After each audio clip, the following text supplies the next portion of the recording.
Hi guys, তোমাদের জন্য নতুন রেসিপি নিয়ে আমিও চলে এসেছি। তো প্রথমেই দেখে নিচ্ছ যে আমি দোকানের ডিম সাথে করে নিয়ে নিয়েছি। তারপরেই দিয়ে দিয়েছি কর্নফ্লেভার পাউডার 2 চামচ। তোমাদের স্বাদ অনুযায়ী তোমরা কিন্তু কর্নফ্লেভার পাউডার দিতে পারো। আমি 2 চামচ দিয়েছি, তোমরা 3 চামচও দিতে পারো। তারপরেই আমি চিকেনটার মধ্যে মেখে রেখেছিলাম নুন আর গোলমরিচ। তারপর তাতে পরিমাণ মতো আমি কর্নফ্লাওয়ার 2 চামচটা যেটা বললাম দিয়ে দিয়েছি, দেখতেই পাচ্ছ। কর্নফ্লাওয়ারটা ভালোভাবেই দেবা, ঠিক আছে। তারপর দিয়ে দিয়েছি 2খানা ডিম। তোমরা চাইলে আরও 2খানা দিতে পারো, সেটা তোমাদের চিকেনের পরিমাণ অনুযায়ী তোমরা ডিম দেবে। তারপরেই দিয়ে দিয়েছি আমি স্বাদ মতো নুন, দেখতেই পাচ্ছ নুনটাও আমি দিয়ে দিয়েছি। তারপর দিয়েছি গোলমরিচ গুঁড়ো, হলুদ গুঁড়ো। তো তোমরাও চাইলে হলুদ গুঁড়ো নাও দিতে পারো। হলুদ গুঁড়ো যদি দিতে চাও তাহলে এর সাথে লঙ্কার গুঁড়োটা অ্যাড করলে আরেকটু কালারফুল হতে পারে। আমি তারপর মিক্সড করে নিচ্ছি, একটু প্রবলেম হচ্ছিলো বাট ঠিক আছে। তারপর আমি মিক্সড করে নিয়েছি, দেখতেই পাচ্ছ। মিক্সড করার পর তো হয়ে গেল মিক্সড করা। তারপরেই ম্যারিনেট করার জন্য আমি আরও আদা রসুন পেঁয়াজ বাটা পেস্ট করে আমি চিকেনের মধ্যে ভালো মতোভাবে দিয়ে দিয়েছি। আমি দিয়েছি 2 চামচ। তোমরা চাইলে আরও একটু দিতে পারো, বাট একটু রিচ হয়ে যাবে। যদি তোমরা রিচ না খেতে চাও তাহলে 2 চামচ দেবে, আর যদি তোমরা রিচ খেতে চাও কড়াইটা গরম করে তার মধ্যে স্বাদ মতো তেল দিয়ে নেবা।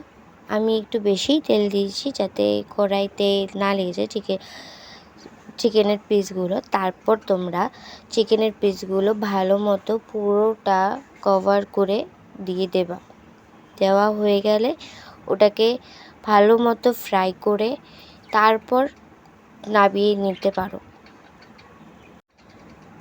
চিলি চিকেনগুলো ভাজা হয়ে গেলে পেঁয়াজ কুচি দিয়ে দেবা। পেঁয়াজ কুচির সাথে সাথে একসাথে যদি তোমরা চাও তাড়াতাড়ি করতে চাও, 2 মিনিটের মধ্যে করতে চাও, তাহলে তার সাথে সাথে ক্যাপসিকামটাও অ্যাড করে দেবা, যেটা আমি করেছি। তো ক্যাপসিকামটা দিয়ে দেওয়ার পর ভালো মতো করে ওটাকে ফ্রাই করতে হবে।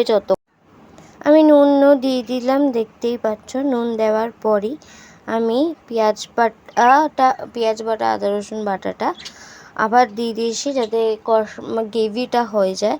তারপরে দিয়ে দিয়েছি কাশ্মীরি লঙ্কার গুঁড়ো, আর তার সাথে দিয়েছি লঙ্কার গুঁড়ো। তোমরা ঝাল খেতে চাইলে আরেকটু বেশি করে দিতে পারো।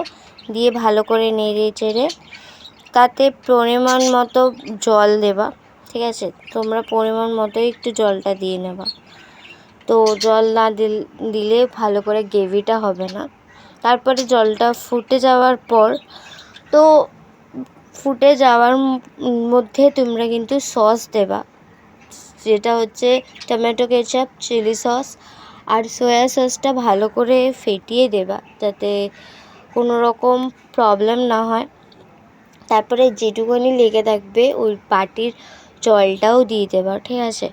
সাথে সাথে আরেকটা আছে, সেটাও স্পেশাল মশলা, সেটা হচ্ছে চিকেন মাখার যেই গ্রেভিটা থাকবে ওটাও তোমরা যখন এই যে কী বলে কষাবে তখন তোমরা ওটা কিন্তু দিলে তোমাদের আরও গ্রেভিটা থিকিং বিহেভিয়ারটা চলে আসবে চিলি চিকেনের মধ্যে।